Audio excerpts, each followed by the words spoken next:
Wyclef Jean, BKS1 Radio. Let's go. This is Essence Atkins, and this is BKS1 Radio. Hi, this is Melba Moore, and you're listening to BKS1 Radio. Yo, check it out. What's the deal? This the chef. Giving a big shout out to my peoples.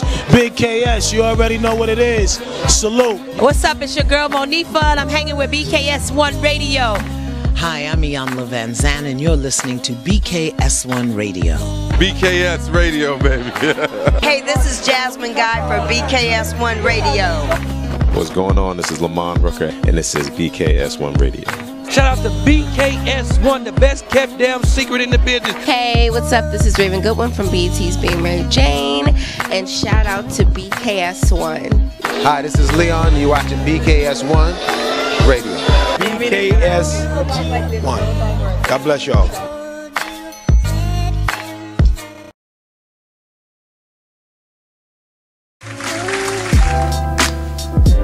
Good morning. Wake your ass up. Good morning, everyone. Happy May 1st. Yes. Happy May 1st. I'm excited. Just always happy to be alive, man. Shout out to everybody that woke up this morning and can hear the sound of this broadcast. God bless. You know what I'm saying? Let's clap that up. Yes. Clap that up. Yes.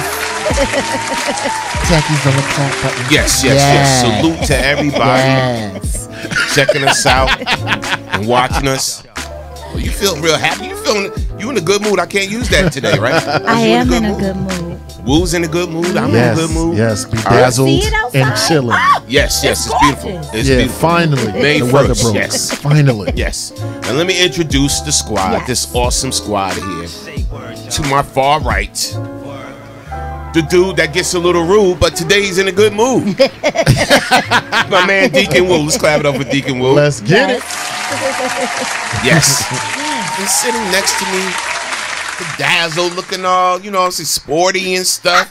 Nice little hoodie joint popping and everything. All right. The Jules on the baseball cap. The flamethrower. The flamethrower in the building. Yes. The beautiful, the talented, the amazing. My buddy here, Jackie D. Yes, clap it up for Jackie. And you will be, sir? Man, I'm just Storm Norm the General. That's it. That's it. Okay. That's all. All right. Unbelievable. He's in the building. I'm in the building. I'm alive. I'm feeling good. Salute to everybody, man. For sure. Big shout out to everybody watching us live right now on YouTube. We are live right now on YouTube. We are live right now. And when we say YouTube, you got to go to BKS1 Radio TV. Bang. We're live on YouTube. And subscribe. Yes. And subscribe. Yeah. Please subscribe. Oh, yes. BKS1 Radio TV. You get to watch a lot of stuff that you probably missed. Yes, and you'll get the alerts. Yeah, some new things too. Yeah. You get to check out a lot of interviews and all of that. So Yeah. BKS1 Radio TV. Shout out to everybody watching us live on Twitter and Periscope. And that's at BKS1 Radio ENT. Yes, we got Twitter, Periscope is at BKS1 Radio ENT. Yes, go watch us, all right? Shout out to everybody watching us live on the mother's site. Of course. WBKS1.com. Yes. All right. Shout out to everybody watching us live on Ustream. Shout out to everybody listening to us. If you downloaded that TuneIn app, download that TuneIn app. You can listen to us all day long. If you don't feel like watching, you can just listen right on your phone or wherever. Yeah. Shout out to everybody watching us live on FB. Yes, sir. Of course. Salute to you all. One love. Yes. Respect. Yes. Let's get it. Yes. One love. You know we got to give some hellos and some shout outs. Yes. Good morning. Jay Gray, Julius. Say Glam Doll. Thank you for that. Yes. Good morning. Shout out to Vereen on the check-in. Shout out to Sherry Williams on the check-in. Good morning, Timothy Beverly, my brother, on the check-in. Kenny Johnson, Pie Lady on the check-in. Yes. Yes. Salute to Sandy B. Of course. I see you in there. Sandy Richardson. Shout out to as y'all trickle in, Paul Brunson, Latoya Dawson. Yes. Good morning, everybody. Good morning. Yes. Good morning. One love, peace and blessings. Respect. Yes. I'm sorry, I'm still tagging people. You still tagging people? Yes. You always working. That's what's up. Yes, that list is long. Yes. Good morning, Frederick, on the check-in. Fred, what's up? Yes. No doubt, man. Salute. I see a lot of love in the building, man. Yes. Yeah. We're going to get this show started. Man Cave Morning Show. We are here. Yes, we are in the building. Yes, we are in the building. Yes. All right, so, today we're going to be talking about a plethora of things. Yes. A plethora. Yes. One of the things we're going to talk about is us stubborn ass men. Come on, bruh. Because we stubborn as hell. You think? Yeah. We would have to have an arm falling off, one eye missing. For sure. You know what I'm saying? And crack ribs before we even think about going to the daggone doctor. Absolutely. So absolutely. The doctor is the devil. Yes. The doctor is the devil to us. Weakness. So one of the things we are going to discuss and talk about, and we got special guests in the building. We actually have, so look, you're going to want to share this out. If you listen to the sound of our voice, and if there's a male species that you love in this world, and they're still here with us, share this out to them, because they're going to want to hear this information today. We have somebody in the building that actually experienced prostate surgery. Yeah. And had prostate issues and all of that. And we have their doctor in the building. Oh, wow. A urologist is in the building. So you're going to want to get this information out to the people you love. You got an uncle, you got a brother, you got a cousin, your father, whoever, you know what I'm saying? A male friend that needs this information. Share this out to the world, people. Tag somebody in it. Only if you love them. Yeah. Only if you love them, all right? So, again, so we're going to be talking about men. If you want to live longer, get up and go to the doctor. Go to the doctor. Yes, and we're finally going to tackle this relationship topic, too, on your ex who cheated on you is affecting your future relationships. Yeah. But in the flip side to what we're going to be talking about, why is it so hard for men to forgive cheating more so than women? Yes. Women take a lot of men back that have done them wrong and cheated on them. But why is it so hard for the men? So we're going to be discussing all of that today on the Man Cave Morning Show.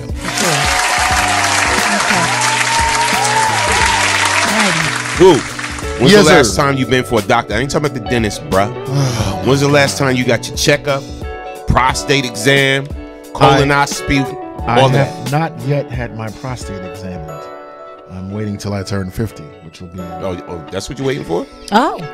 Okay. Do you have to wait? I mean, honestly, do you have to wait? No, you don't have to wait. Oh, okay. Listen, I know I should, but I'm still sticking my flag in the 47-year-old flag saying I got time. But apparently, after today, perhaps I may consider. I have been to the doctor for my pressure, got a checkup. That's what's up. Got my heart checked. You know, you got to run on a treadmill and all that other stuff. Really? Yeah. I had a stress test and all other good stuff. But the prostate, don't I got 3 more years for that? Yeah. Why you holding it off, bro? Why you making the excuse of 3 more years? Afraid. Why, bro? Don't y'all cough anyway when y'all go to the doctor? They tell you bend over and cough. I mean, I admit perhaps it's an irrational fear. Okay. But this right here, bruh. Okay. That's rough on the hey, bruh. Wow. Look, I know I'm wrong, but I'm honest. But trust me, I'm honest. I don't think that the doctor is gonna look at you any differently because he does that all the time. I don't give a damn how he look at me. Look like it hurt. Bro, let me tell you. I don't give a damn how he look at me. You are talking to somebody, and look, we keep it 100 here on the Man Cave Morning Show.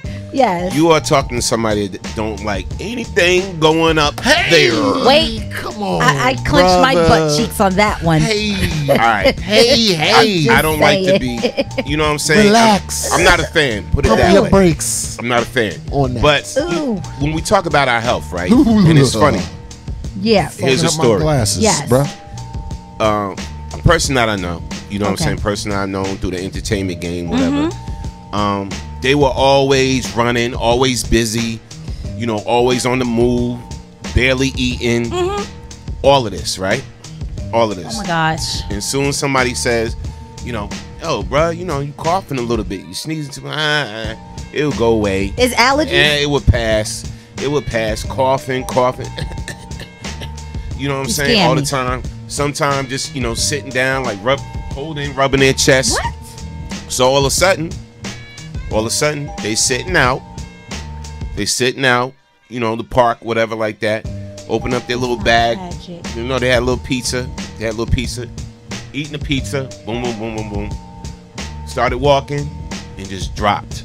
Oh my God, did they die? Dead.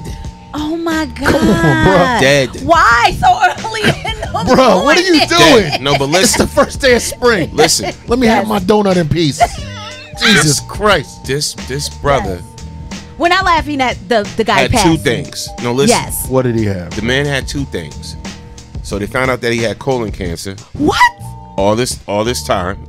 And he never went and got a check. Had colon cancer all this time, didn't even know it. Two, then his arteries were clogged. Two. So he had two things. He had two things. What? But okay. I hear you, but let me ask you this.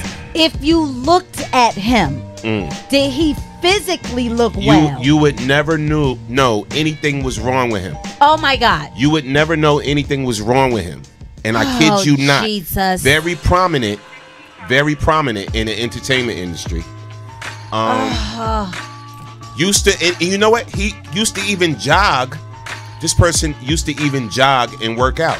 Okay. Oh my God. And the crazy thing about it, the thing in the way he looked physically fit and all of that.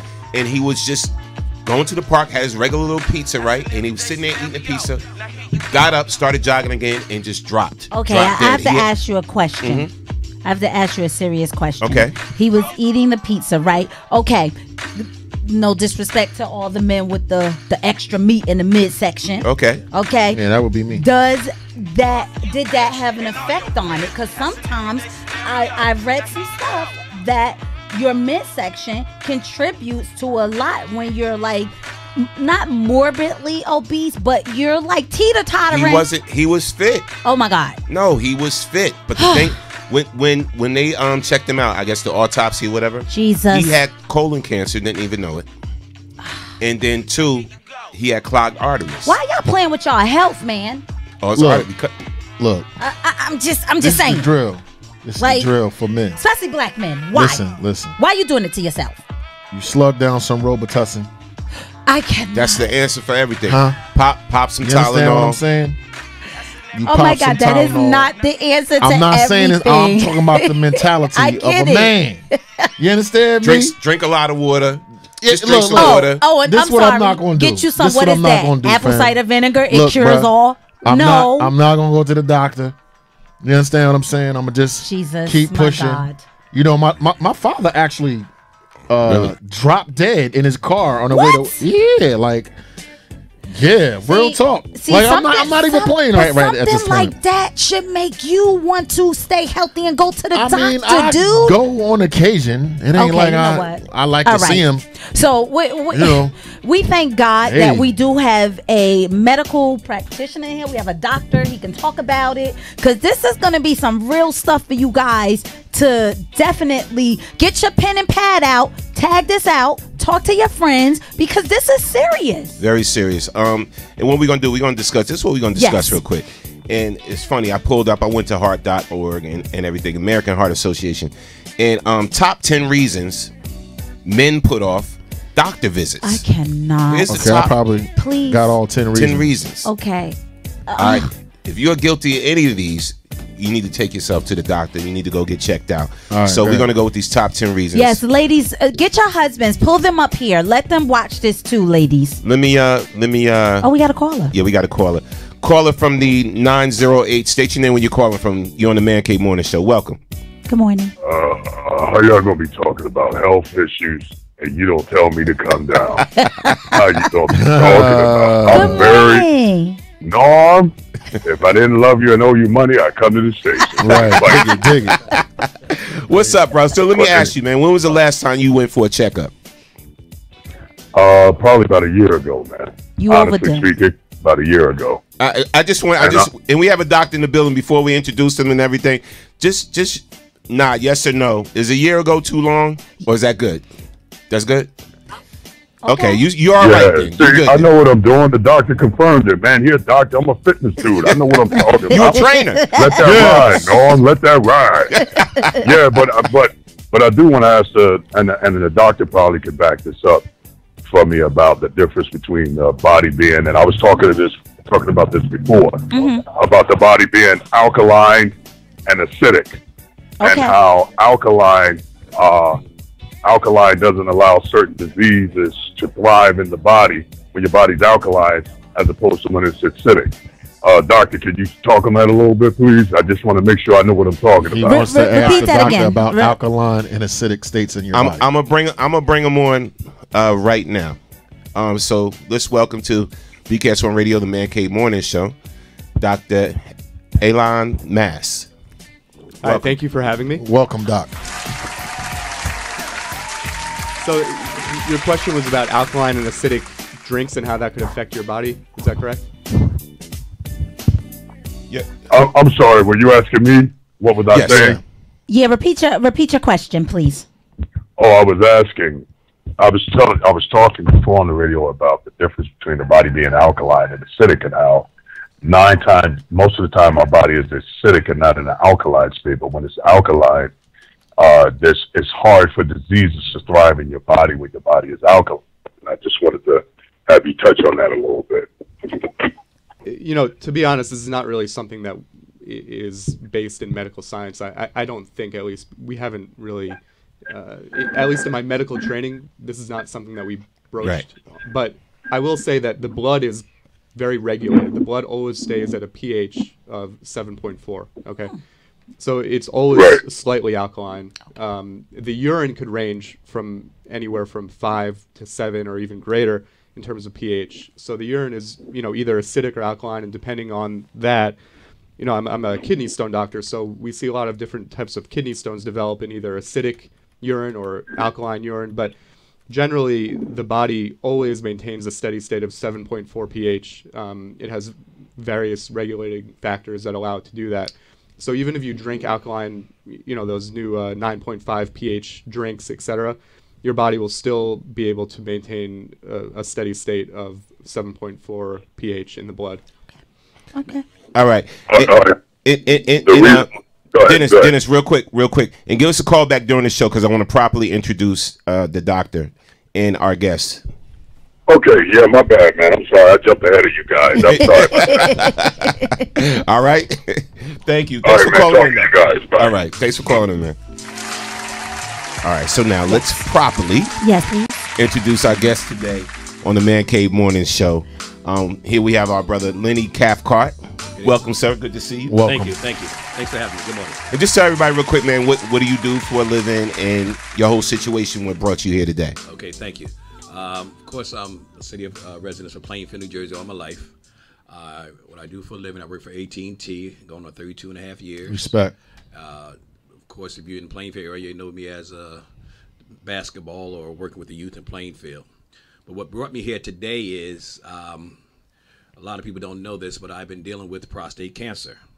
I was diagnosed back in December and was sent to the urologist, Dr. Elan Mass here, and was determined that I was prostate cancer. And the reason I'm coming here today and asked my doctor to join me is because what I did wrong was I waited too long to go get tested.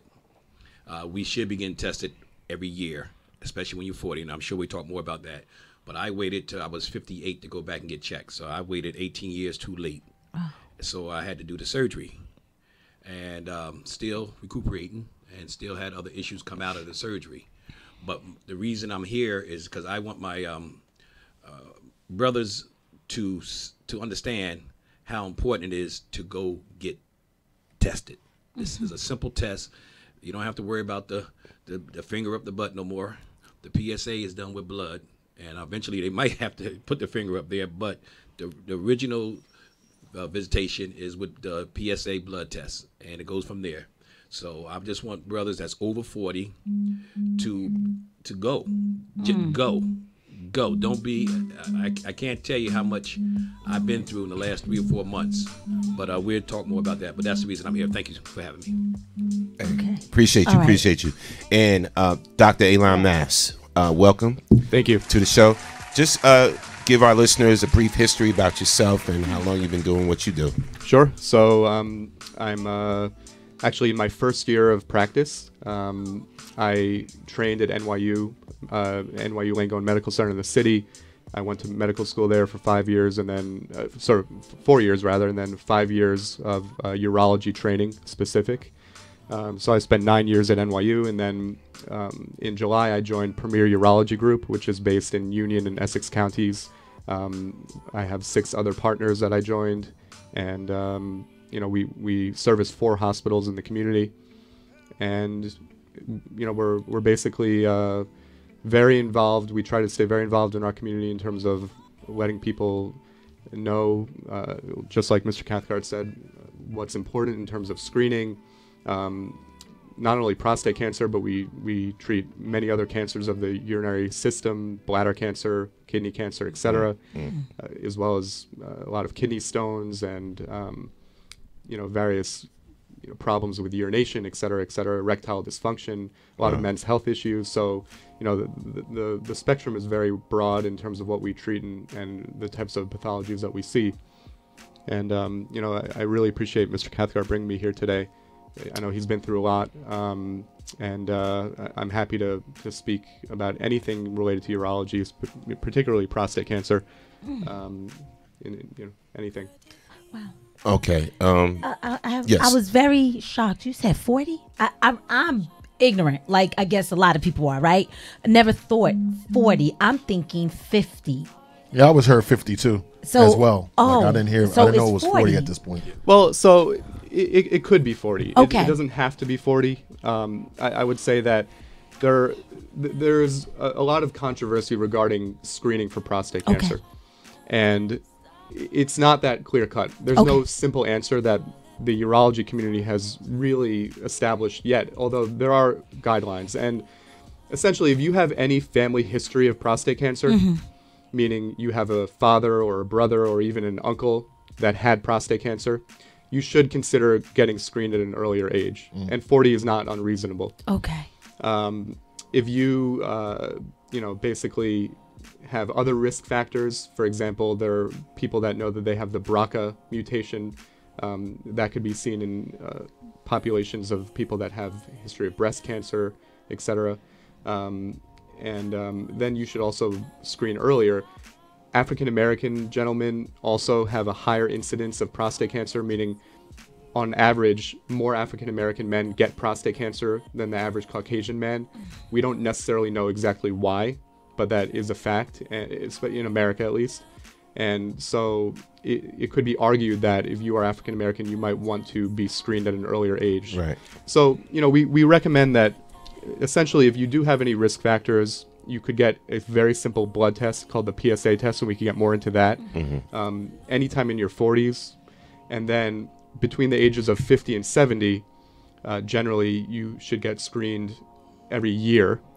And then after the age of 70, it really is, it depends on what your life expectancy is. If you have a lot of other medical problems, and the average life expectancy of an American male right now is 78, you're generally not really going to benefit from being screened after the age of 70, because you might actually succumb to something else before it actually would benefit you to be treated for prostate cancer.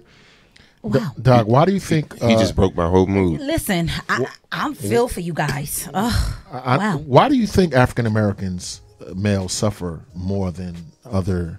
Do you have any thoughts about that, or do you guys talk about why it's more prevalent in our community? So is it stress, diet, what's going on? Of course, diet could be related to it. I mean, red meats, processed foods, etc. It could be related to diet. I think the really simple answer is we don't know exactly why. I think that there is a possible differential in terms of screening, in terms of just access to healthcare, and that type of thing. That has been seen to be an issue across the board in general in terms of health outcomes for that community. But we don't know exactly why particularly African American men develop more prostate cancer than the average man that's not African American. Now, I'm sorry, go ahead. Before we get serious into the cancer, as the PP doctor, I'd like to know why, after we turn 40, you can't sleep through the night. And I'm 47. I got to get up in it. I'm dead serious. No disrespect, bro. I know we about to get serious. Yeah. I want to know how come after we turn 40, we have to go to the bathroom in the middle of the night, whereas when I was younger, I could just sleep through the night. Right. So first of all, it's not everyone, obviously. I mean, well, you know, okay, but I got you. So what you're describing is a disease state basically called BPH, or enlarged prostate. Okay? So the prostate could enlarge not for cancer. It could enlarge in a benign fashion. There are different zones of the prostate, and actually the bladder, which collects the urine and then empties into the urethra and out. The first part of the urethra is actually the prostate. So the prostate basically encircles the urethra, and when the middle part of the prostate enlarges, you're essentially, having your bladder push against an obstruction. It might feel like you're pushing, you're urinating through a straw, for example, if it gets really bad. And, men in their 30s and 40s start feeling the effects of an enlarged prostate in a way that they didn't feel when they were 20. For example, it could start by urinating, 1 or 2 times during the night. Right. It could start by having a hesitancy, meaning when you try to initiate a urine flow, it might take a few seconds, or it might start and stop in the beginning of your flow, or at the end of the flow, you might have some dribbling. We call that post-void dribbling. So these are the early signs of an enlarged prostate. And then when you get older and your prostate's even further enlarged, you might feel like a very difficult time getting the stream out. You have a weak stream, or you feel like, you have an irritation that you have to urinate a lot. Now, a lot of the factors actually relate to the global sort of, effect between the prostate and the bladder. Essentially, the bladder is a muscle. And so when the bladder wants to empty the urine, it squeezes all of the urine out, just like a muscle would contract in any other way. But if it's contracting against an obstruction, then it starts developing fibrotic tissue or scar tissue, and it could essentially become irritated. And so the bladder might feel like it needs to urinate when you have less urine in your bladder. So, for example, when you're sleeping, you might wake up and you'll only have to urinate a little amount, right? Yes. As opposed to when you're awake, maybe your bladder could fill up to, the size of a Poland Spring bottle and then empty. Right. But it's really just a relationship between the prostate causing irritation in the bladder that leads to you waking up at night and leads to you having frequent voiding during the day, and could also lead to a few other, problems. So you mentioned wow. Think I'm gonna have to see you, Doc. Yeah, because he made me think about some things. You know what I'm saying? Because I could be going to the bathroom, right? And I think it's all out, and then no, I keep pushing on my stomach, and then more will come out, and then like in little streams,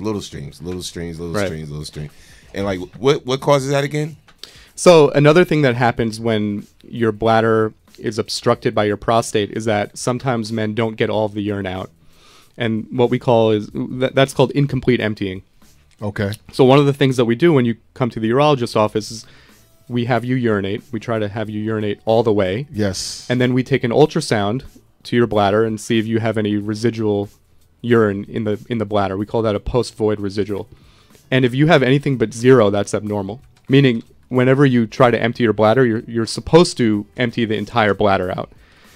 But when you have an enlarged prostate, we find that a lot of men start, are unable to empty their entire bladder out. So, for example, if you feel like you're not getting everything out, if we took an ultrasound to your bladder, you might have 50 milliliters of urine, 100 milliliters of urine. And so that's not normal. That's because the bladder muscle is either weakened or it's just not able to push against the enlarged prostate. And over time, that could become worse and worse and worse. I have some patients that are floating around with 300-400 milliliters of urine in their bladder at baseline, and that could lead to other effects like urinary infections, et cetera, et cetera. So, listen. I'm sorry. This is like so heavy for me, and I'm not even a let me ask you this. PP doctor some more questions. So let's talk about these tests. Yes. Right. So when you say PSA tests, Explain to the audience exactly what a PSA test is. So, in the 1990s, there was a test that came out called PSA. And PSA stands for prostate specific antigen. It's a protein that is made only by the prostate. So it allows us to basically assess the prostate's health. Okay. PSA is elevated not only during a state of prostate cancer, but it's elevated if your prostate has inflammation. For example, if you have prostatitis or an infection of the prostate. It could be elevated if your prostate is very large. So, for example, if your prostate is the size of your fist, as opposed to a normal size, which is the size of a walnut, you'll make more PSA. Okay. So you could actually just be making more PSA because you have a large prostate.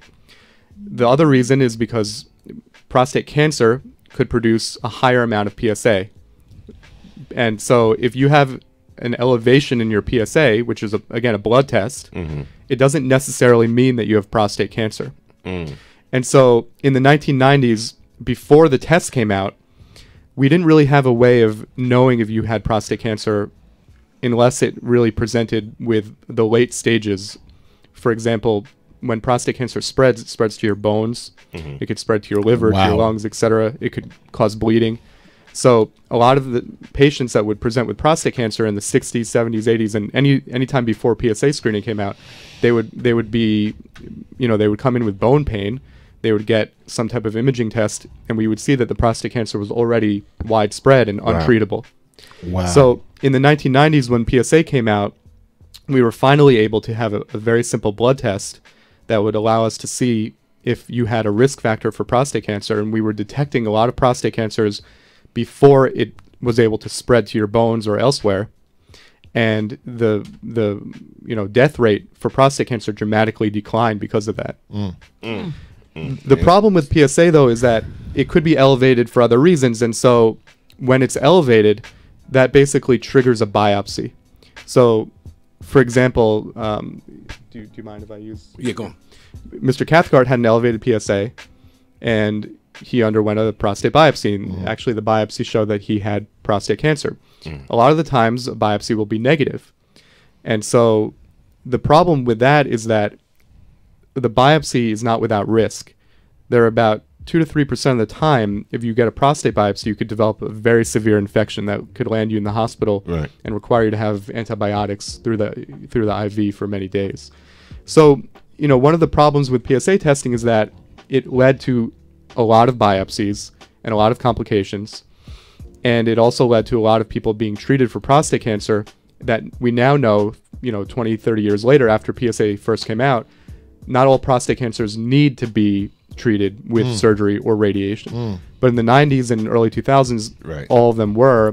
And so now, we could talk about what happens after surgery or radiation. So it's a very long story, but it's important to understand. So after surgery, after radiation, a lot of men lose their ability to have erections because the surgery actually removes the nerves that lead to erections. And it makes men leak urine or have incontinence. So again, we were treating a lot of people even for very low-grade prostate cancers, and we were causing these complications. Okay. So now the question is, what do we now do in 2018 to prevent the complications but still treat the prostate cancer? Yes, sir. So I think that that's one of the more important things, because a lot of these technologies are new and not everyone is using them yet, but I think it's very important to be aware of them.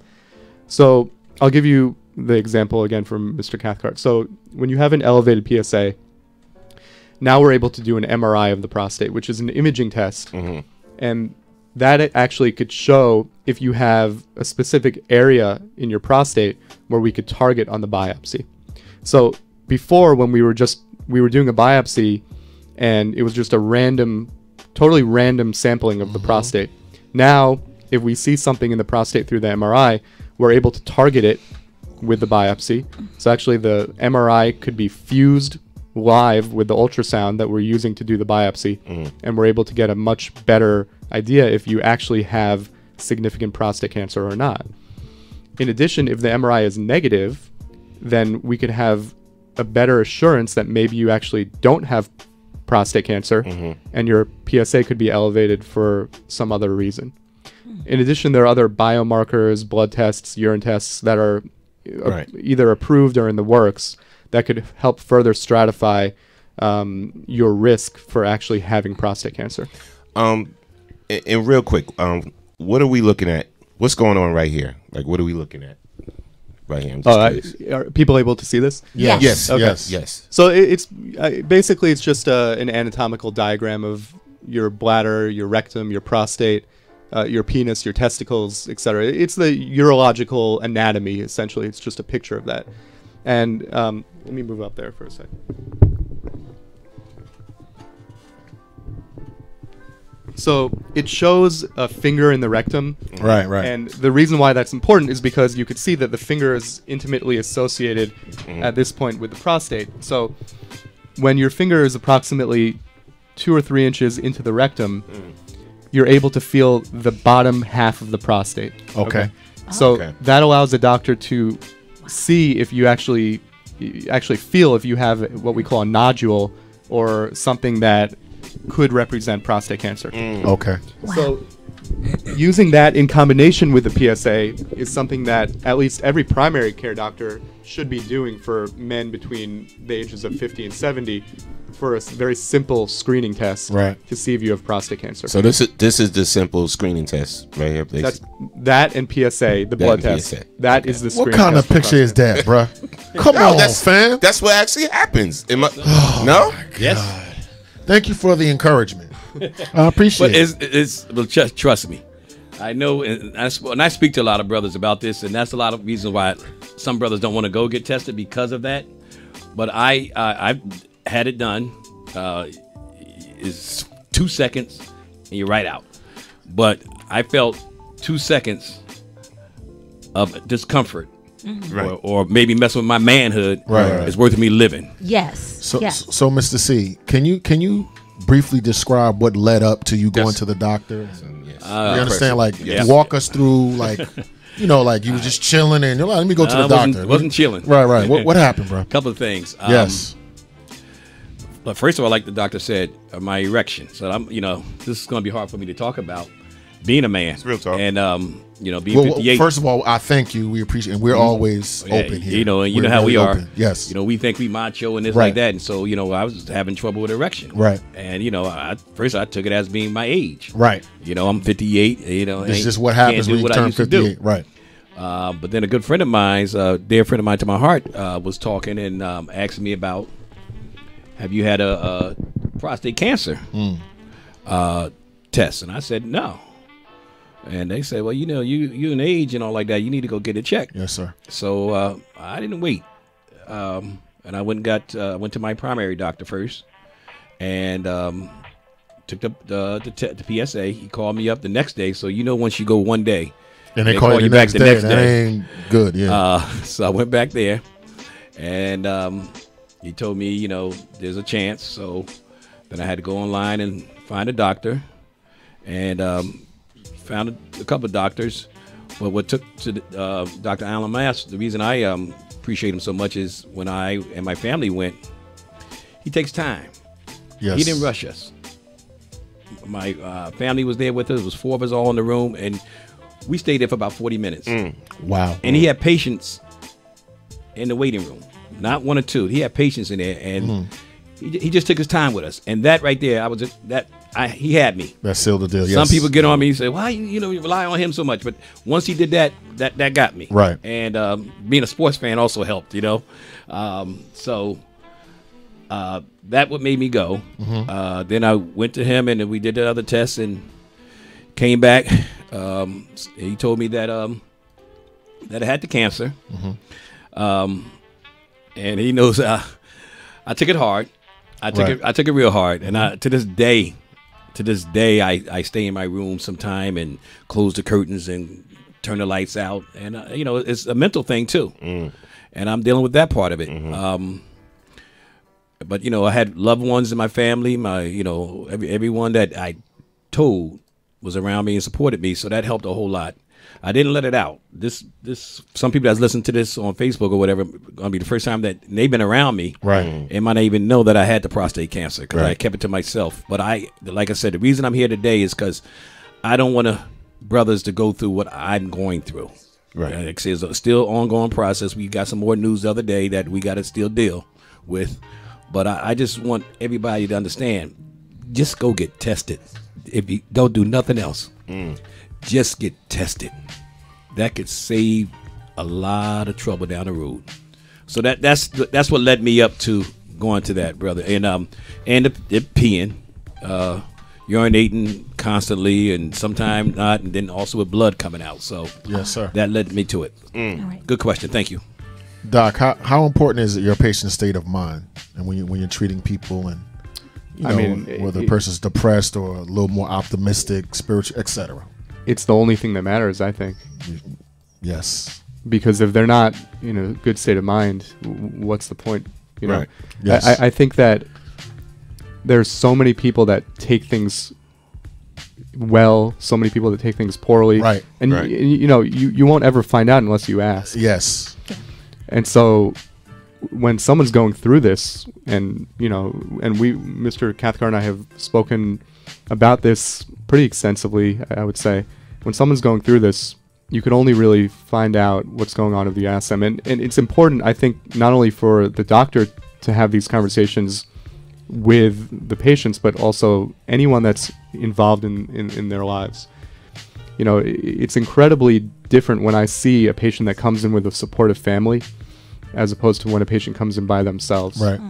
And I think it's very important for someone, sometimes people ask me, they say, is it okay if my wife or my spouse or whoever comes into the room? I say, please bring them, because when you're going through this type of news, when you're experiencing this type of news, it might go in one ear and out the other, and it's very important to have advocates for you in terms of sort of just guiding you through the process, because people get lost. I've seen people get a test result and they didn't like it and they never came back, and it's not necessarily that they didn't cognitively understand it. They were just scared to sort of deal with it, and it definitely didn't lead to anything helpful in terms of treating them. Yeah. I just wanted to say something. I know that this is like hard for everyone, and it's a wake up call, for a lot of people. We have one of the comments, and we like to read some of the comments that people are saying from the chat. But before I do that, I understand how it is important to have family surround you, because my husband, he's 7 years older than me, and he's 56. He just turned 56. So when he and I started dating, the first thing I kept saying, when the last time you been to the doctor? You're kind of up there. So, when the last time you been to the dentist? These are questions that you ask. And I said, by the way, have you ever had your prostate checked? Right. And he actually had it done this past last spring, the early part of spring, beginning of summer. And fortunately, everything was okay. But he hadn't had it done either. And I was like, I need you to be here a little longer. You need to get checked out. And I take that very seriously, because every year, like I told you guys, every January, the new year, I try to go to the doctor myself and get a checkup. And we as women go. You guys don't like to go.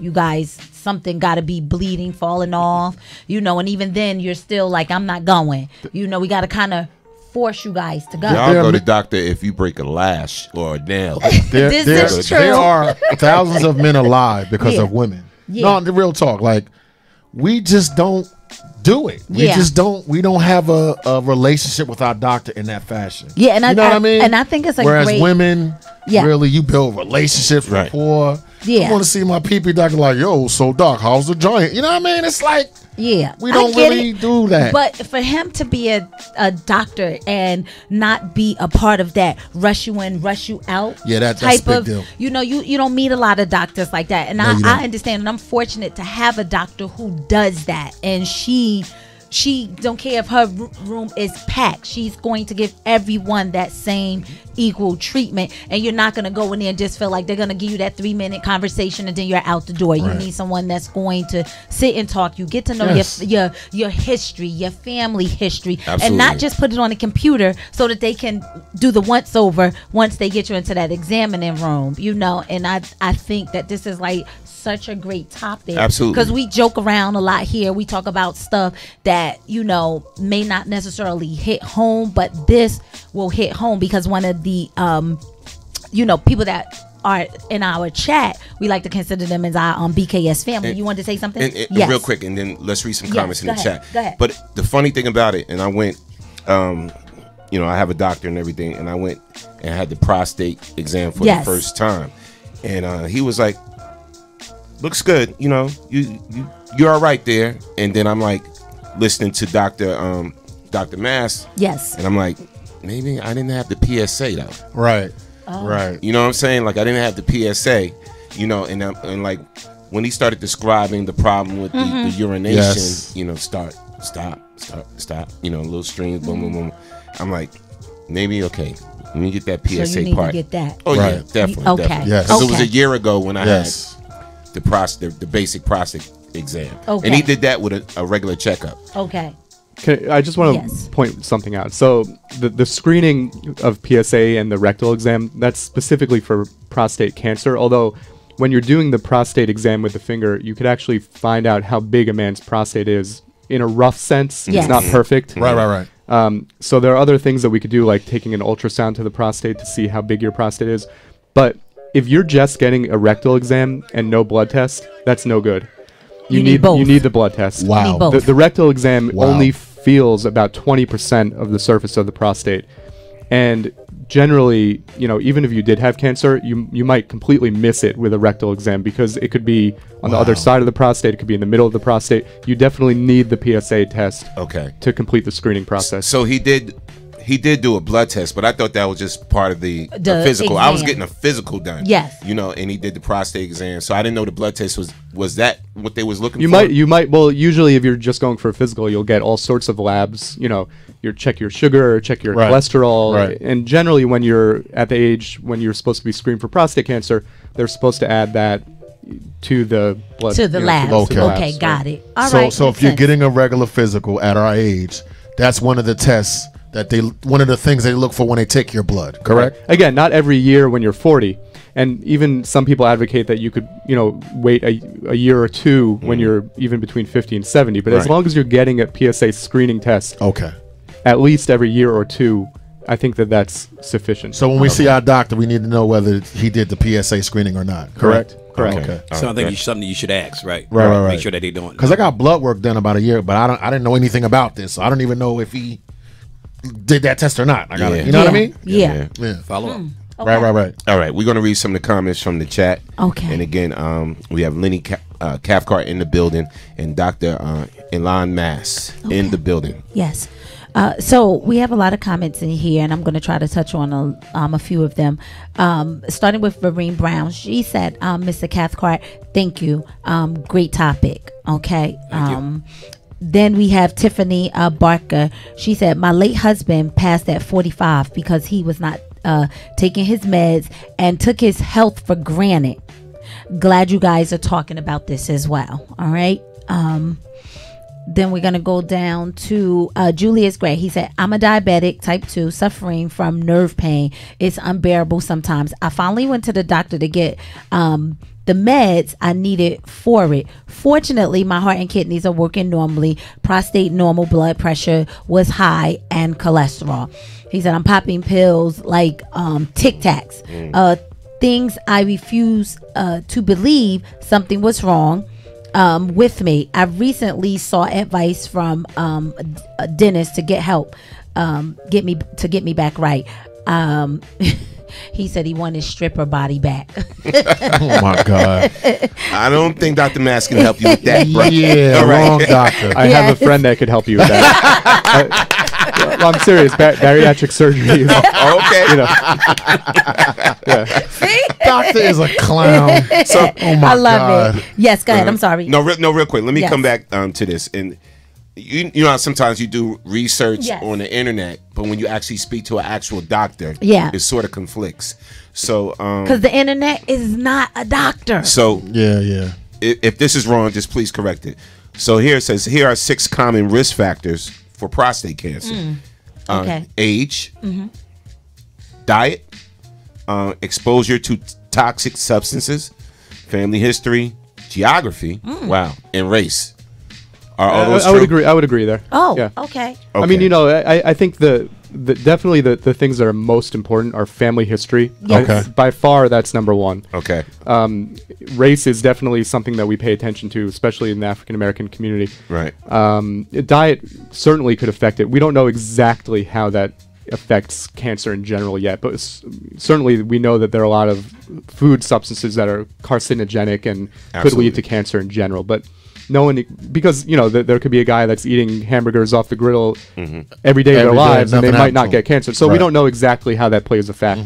But certainly age and geographic location, right? Because actually they've done studies that if you have an American diet, for example, if you came from Asia, right, but then moved to America, then your risk factor is similar to the average American man. Oh wow! As opposed to if you live in Asia, for example, your risk of developing prostate cancer is lower, and we think it's probably because of the diet. So and so I'm gonna ask the real basic, silly question: how important is water? Just drinking straight up water, limiting alcohol. Just or seltzers, more water and less acidic products. I mean, water's just perfect for everything. First of all, your body is made out of 70% water. Okay, so you need water in general. But a lot of the non-water drinks are either very sugary, even juices are very sugary, or have random chemicals in them that sometimes we don't even know exactly what is being put into the drink. I deal a lot with kidney stones, and so I always tell patients the number one way to prevent developing a kidney stone is drinking a lot of water, and that's 2.5 liters of water per day. But it's also good in general for your overall health. I mean, if you drink a lot of juice and sodas, etc., and you cut out all of that and just drink water for a few weeks, I guarantee you'll lose weight. I guarantee you that you will also have better blood sugar parameters and better cholesterol parameters, etc. Drinking water is never a bad thing. Okay. All right. Wow. That was great. Yeah, clap that up because okay. And we're gonna read some more comments. Yes, too. and I just think now I have a question since I'm the only female on the panel. Thank God. God is good. I get this all the time. So for women, how often do you see African American women with prostate issues? No, women don't have a prostate. Okay, that's I wanted to know. No, somebody probably would think that. No question is a silly question. Hey, listen, I don't know. I'm just asking because I know that we do have like internal organs, right? That's why we get like everybody, we get the test, like the Pap smear. The Pap smear is to make sure that we don't have like ovarian cancer or anything cervical like that, right? Cervical cancer. Right. Yes, go ahead. So a Pap smear. So all of these screening tests are very important. Okay. Obviously, a PSA is a screening test for prostate cancer, but when you reach a certain age, you're supposed to get screening cancer for colon cancer. Colon cancer. Women are supposed to get Pap smears. Yes. I think every year or two, depending on their risk factors, and that tests for cervical cancer. Because we can develop polyps, and they can be benign, or right.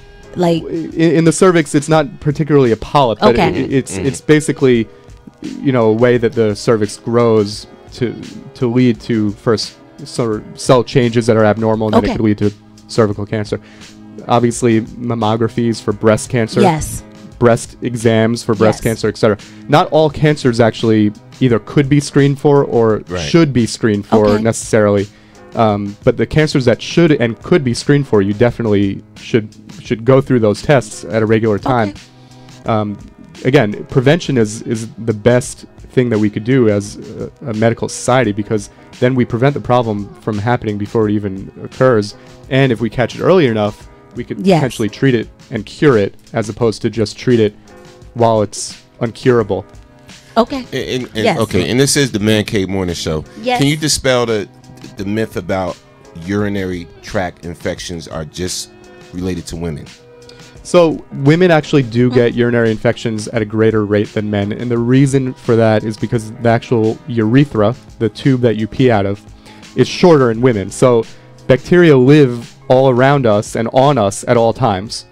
And so we have, for example, E. coli that lives in that area, and it just could travel, they could move, these bacteria could move. Yes. They could travel inside of the urethra into the bladder and cause an infection. And so, for example, I see a lot of women who develop urinary infections after intercourse, after sexual intercourse, at a higher rate, because at that period of time, the bacteria could be stirred up, if you will, and then actually get into the bladder. But men do develop urinary infections as well. It's generally considered to be more complicated because it would actually have to take a lot more to have a man develop an infection.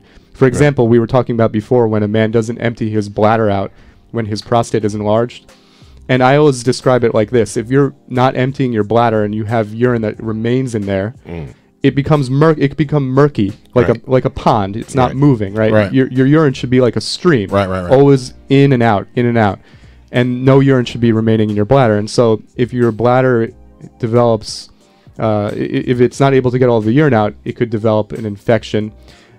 Also, if your bladder is constantly stretched out because it can't get all of the urine out, then the blood supply to the bladder is diminished, and you will have a harder time fighting off the bacteria that might travel in, and therefore it could develop into an infection. Wow. So men do get UTIs, but women certainly do get them at a higher rate.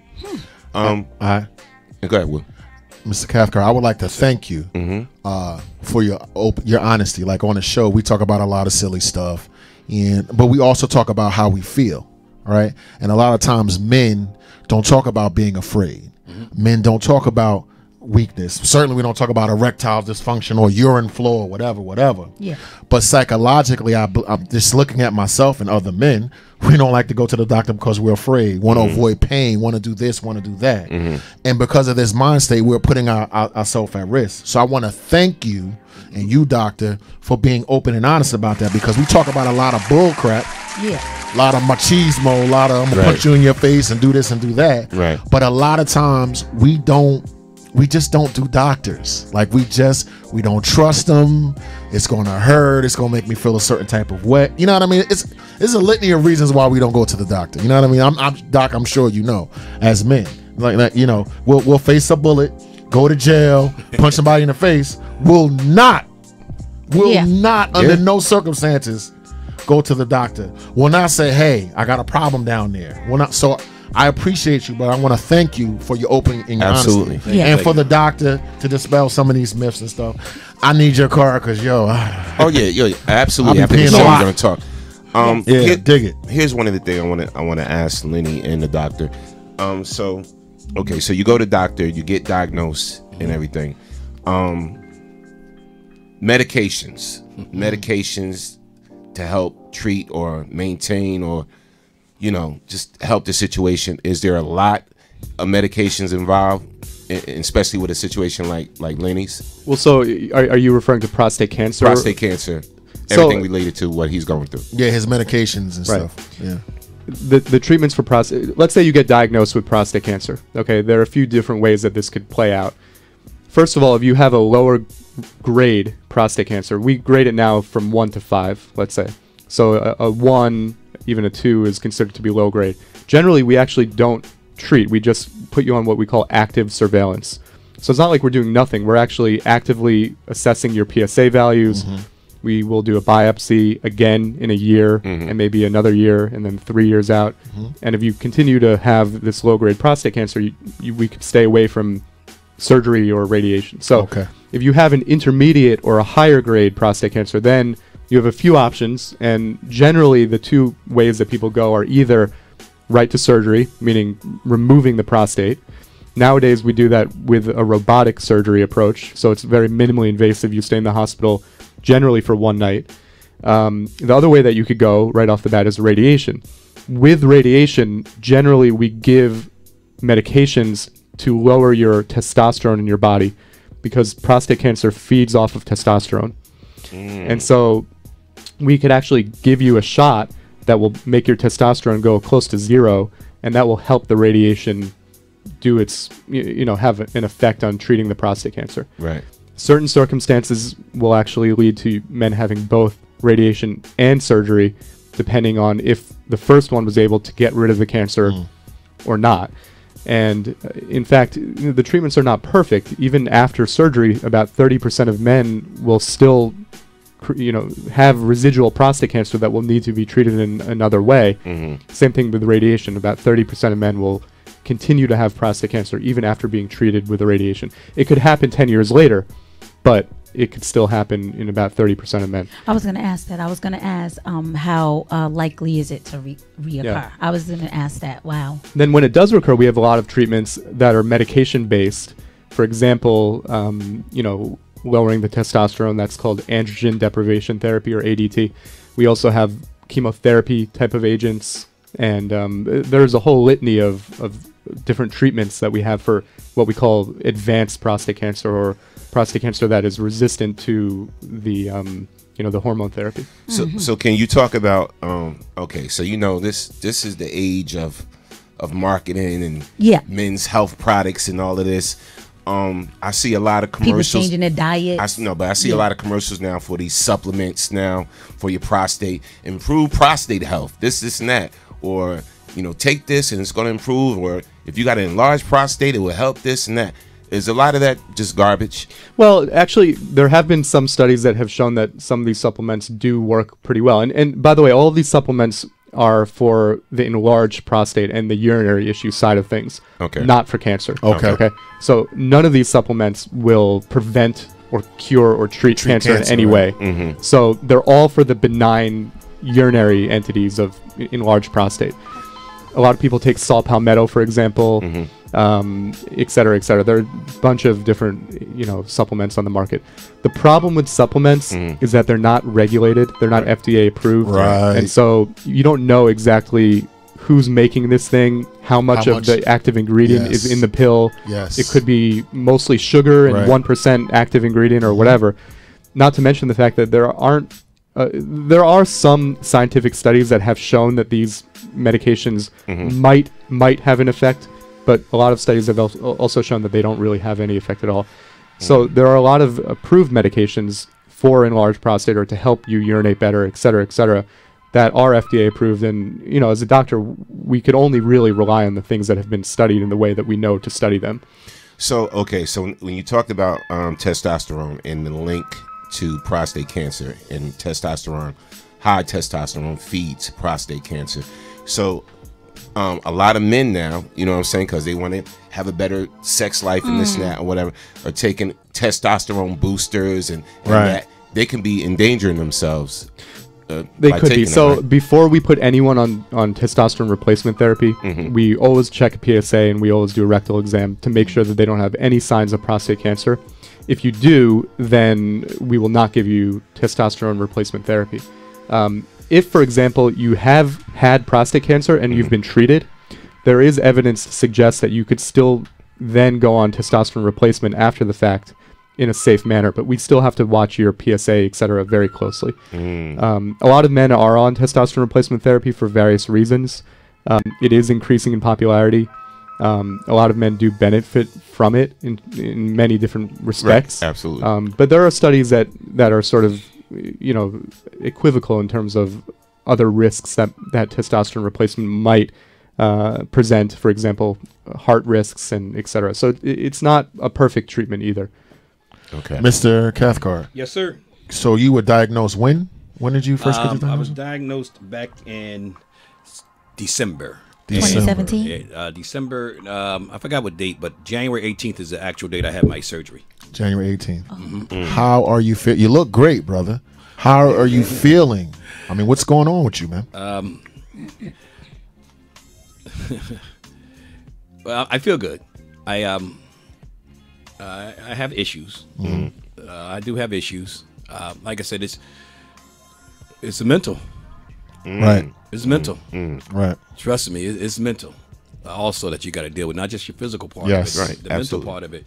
I was, unfortunately enough, all through my life, never to have no kind of major nothing, illness. Right. no stitches, no right. nothing. right. Just a regular cold. So this was the first thing that ever came to me, and I think I'm invincible. But right. So it's been hard. I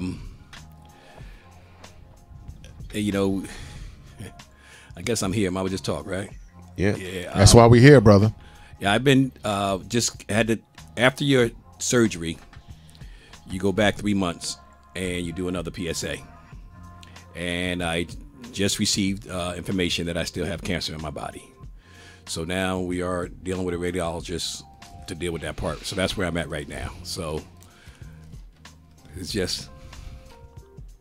tough. Understood. It's tough. But like I said, my family, all my family, just been there, and that's what helps me a lot.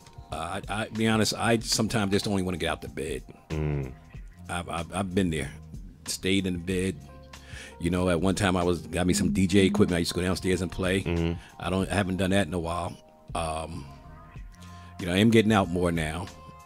But like I said, just had another, I ain't gonna call it a setback, but another process that we have to go through. Right. And you know, Dr. Mass, when he told me, you know, he recommended me someone, but the first thing I never forget, he said, Lenny, when you finish talking to him, now this is a whole nother doctor I'm supposed to be going to. He asked me to call him, and you know, I got his personal cell, and he responds and all like that. So, you know, Dr. Mass, you know, I just appreciate you, man. I really do. You making this transaction for me much better. And we appreciate both of you, because people that are listening are saving somebody's life, brother. Yes, sir. So that's a blessing. So we appreciate you for that. You too, Doc. And I also want to say one thing. You know, I have like I said, my friend who suggests that I go to get tested. I'm always being indebted to them, because if I didn't, yes, with the high PSA that I did have, if I would have waited another 2-3 years, who knows what might have happened. Right. You know, that's so right. I appreciate them. Yes, sir. All right. Wow. This is definitely, comments. is definitely heavy, and I just want to say thank you for coming in and sharing this, because we know it's very personal, and a lot of times we want to keep stuff inside. We don't want people to know when we've had something that devastates us and essentially transform our lives. And it's great that you can talk about it, because it's some people that may be watching it don't want to talk about it and may be suffering in silence, and you're saying no, go get checked, right, put your family, you know, all of y'all go to the doctor together, right, because of going through this and everything, because a lot of times people just relate it to the physical, the treatment, the this, that. You know, there's a lot of emotional things that come along with it. I'm definitely going to be talking to Dr. Mass. For sure. Okay. Wow.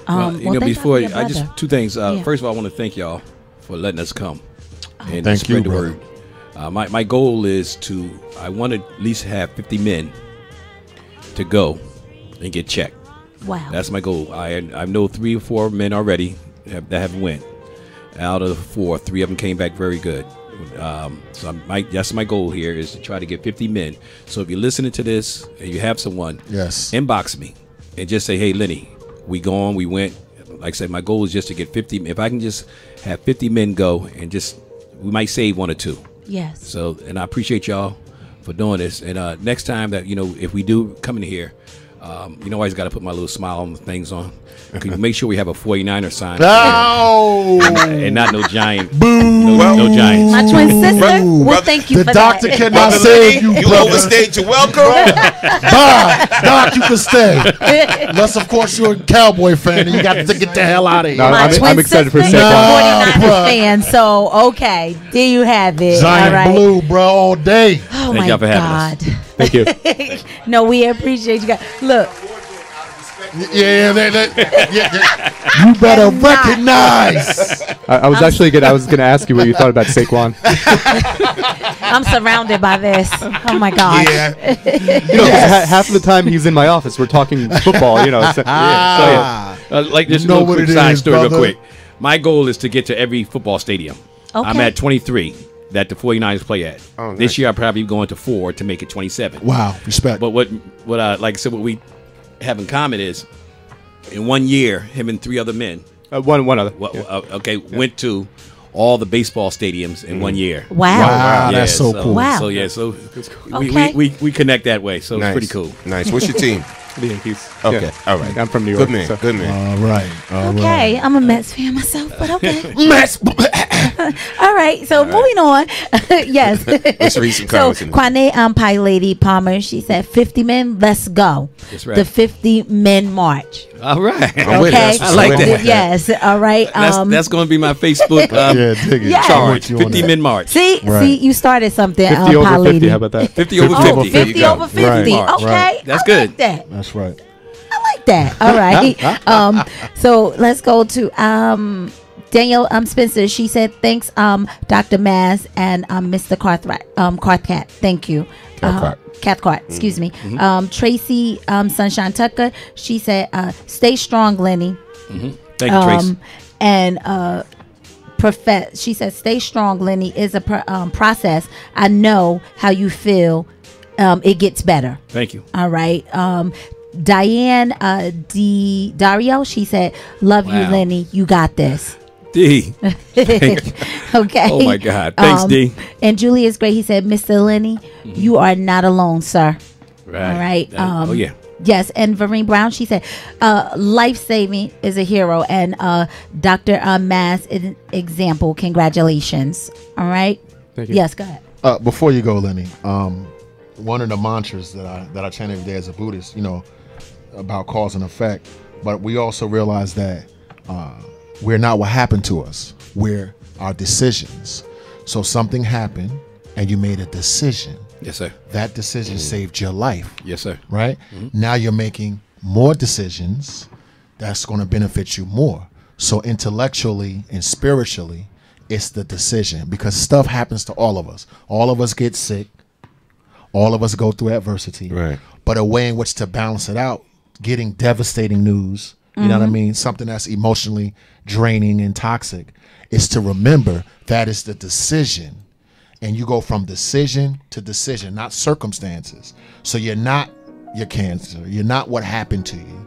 You're your decision. And then from there, you made a decision to share your story and bring your doctor, which is going to have an effect on other men like me who want to go see the doctor. And I never would have went to the doctor. Well, that's good. You know what I'm saying? Yes, sir. So the cause and the effect. So you made a decision after your cancer that's now going to affect other people, and I thank you for that, sir. Absolutely. Respect. Love you, bro. Thank you, brother. Thank you. Dr. Alan Mass, how can people reach out to you, contact you? Yeah, where do you practice at? All of that. Let me get that card. So, well, thank you very, for the promotion. But so our group is called Premier Urology Group, and very simply, we have a website, premierurologygroup.com. You could call us at 908-654-5100. Ask for any of the doctors. Dr. All Mass. of them are great. No, I'm asking for you.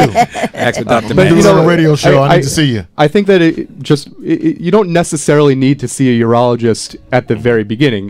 The primary doctor is generally the gateway to all these screening tests. With the test. And so I would argue that not all primary doctors agree that you should be screened between the ages of 50 and 70 because there is a lot of controversy. But if you feel like you should, and if you have a family history or in general just want to be screened, ask your primary doctor. At that point in time, if you have a PSA that is elevated, and we generally use the number 4.0. If it's greater than 4, you probably should see a urologist. And so I hope all of you guys are screened and don't get to that point, but if you do, then we're certainly here for you at that point. All right. Well, So yes, we do. So just a few more. Linda Vanessa Grimsley Tisdale, she said, God got you, stay strong. Danielle Spencer said, cancer sucks. Much love to you, Mr. Cathcart. Stay active and do things you love to do. Travel and everything else. All right. He's a survivor, right? Yes. Antoine capital C Johnson said stay strong, my brother. Yes, all sir. right. So if I can say something real quick. Go right ahead. I'm going to say this about Antoine. Antoine Chet Johnson is a very good friend of mine. We talk all day long. And like we talk about support. There's a lot of people, my family, my father, just a lot of people. But Chet, made sure he calls every day. You know, he comes by. When I first got out the hospital, you know, I had to stay in because you had a catheter. You can't do too much. Couldn't bend over. And I want to say this on the radio. Chet came over one day, and I couldn't bend over yet to tie my shoe because he's getting ready to go somewhere. He came in the house, put my shoe on, and tied it. And Chet, man, I would forever, ever. You know how much I love you, brother. Respect. Love you so much, and because you're there for me, and you know, just your calls and your laughter helps me get through this. So I appreciate it, and a lot of the people out there too. But Chet, to you, my man. Thank you. I think the very most important question I got to ask you, my brother, Lenny Cathcart. So if I get 10 men of that 50 to come, will you put on a Giants hat, bro? Dig it. In a jersey? Dig it. On camera, bro. And take a picture You know of it? what it is, bro. Look at his face. Bruh, this is like get 10 out of that 50. I'm gonna tell you. I think he's got to get at least 50. I think. Help me help you. 50. I'm gonna tell y'all this right now. And you might not know who this man who I'm getting ready to talk about. Y'all better go see Harvey Junkins. Harvey Junkins, our funeral guy here. That's so wrong. Yo, that's so wrong. Because I am not ever going to put anything on outside of my knives. Yo, that's so wrong on many levels. First of all, I respect your squad, bro. He said it it's ain't not like gonna you're a happen. cowboy or patriot. I tell you what. Come on, bro. You know what? Respect. For this, I'll put the hat on. There you go. All right. No, not the jersey. I'll put the hat on and take a picture. Wow. Like this. Yeah. All right, so whatever hat y'all got me. I will. So it's already me and Woo, so I just got to get 8. Yeah, right. You get 8 and I'll do it. Right. That's That going to should be be big. hard. I love you and respect you. Never putting a cowboy hat on. And just last thing for me before Yeah. we get out of here. You know, I just want everybody to know, when I asked Dr. Mass to come and speak, no hesitation. Now, remind you, today's a work day for him. It's money. He cleared his calendar for us and said I'll be there. So again, thanks again. So Thank just you, so everybody Doctor. know that. And I'm gonna say we're gonna clap that up. Yes. And I'm gonna say thank you as well because You didn't know. I spent a lot of money with this chiropractor and tried to get him to come here to talk to the people about, you know what I'm saying, whatever like that. Oh, Isn't did that you, something? Did you just He shade him? Yep. He couldn't make time. He was Oh. always busy. Wow. He just rolled the I'm bus just saying. right over I'm him. just saying. So Wow. So shout out to Dr. Mass Shout coming out to to give the Dr. information Mass. to the listeners Yes. and the people and everything. Shout out He to made Lenny. the time to do it. Yes. And as Mr. Lenny just said, it's a work day. It's a work day. I'm They saying. ain't leaving money And on he the table cleared to his see us, schedule. bro. You know, That's so what's that up. says a lot. It does. You know, especially dealing with the African American male and not wanting to go, and he wants to put that information out there. It's nothing to be afraid of, y'all. Yes, Go and get yes, checked. Yes, Dig it. yes.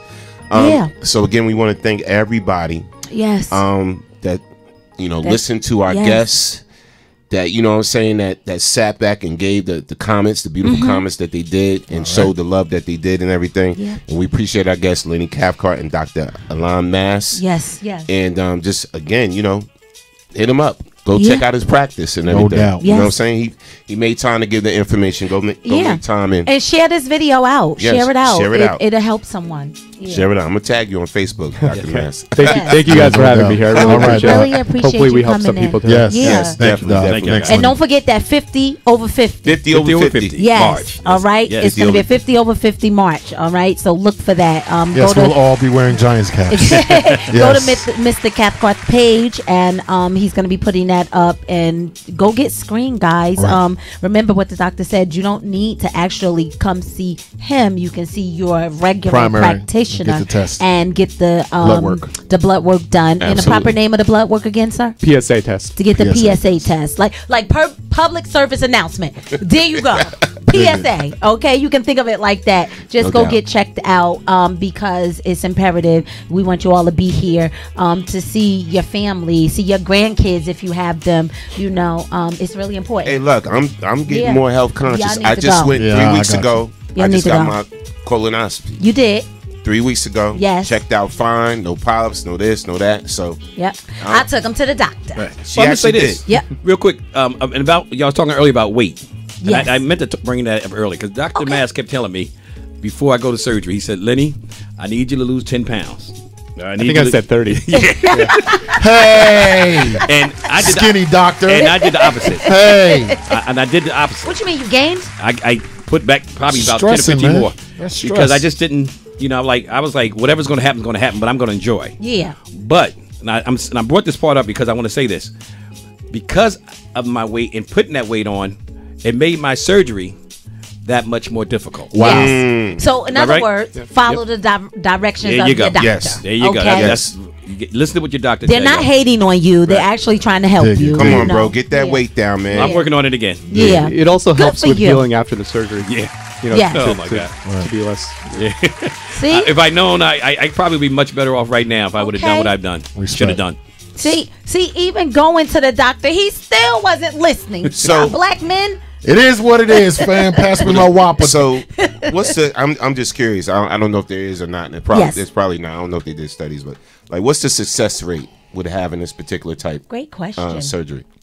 Well, again, there are different ways that we rate this type of thing, but I think that the number one thing that we look at is obviously getting rid of the cancer. Yes. And so again, after the surgery, within 10 years, about 30% of men will recur and develop a recurrence of prostate cancer. It doesn't necessarily mean that the surgery wasn't, quote, successful, but it just, sometimes the cancer has already sort of grown outside of the prostate in a very microscopic way. A few cells might have creeped out.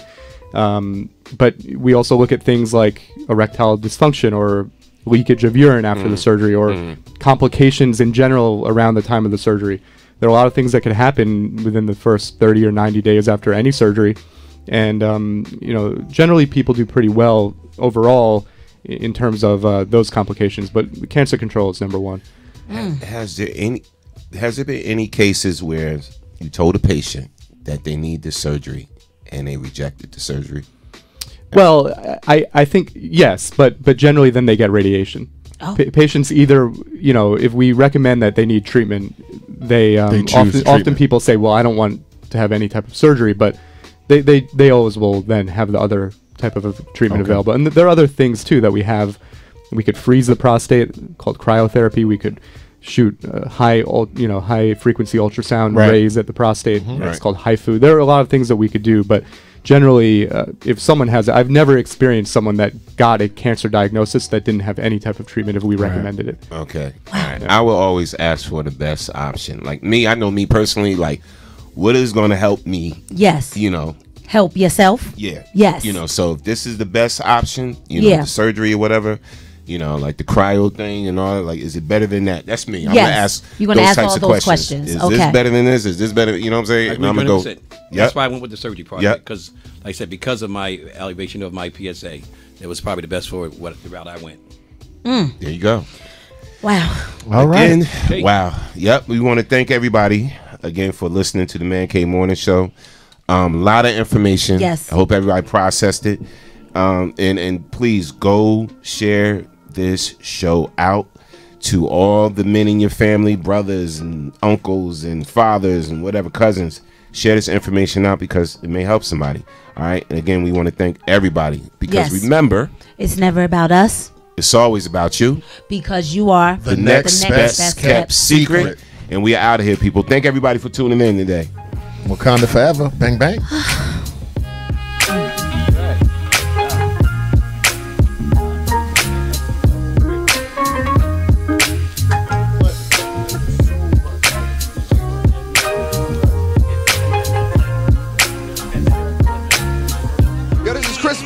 And you're on BKS1 Radio.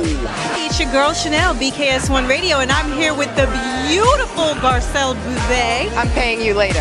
Hey, I'm the queen of comedy some more, and right now you're rocking with BKS1 Radio. BKS1 Radio Network. I'm here with the amazing Miss Tasha Smith. How you doing? I'm doing so good. Thank you for coming out. Yes. I really appreciate it.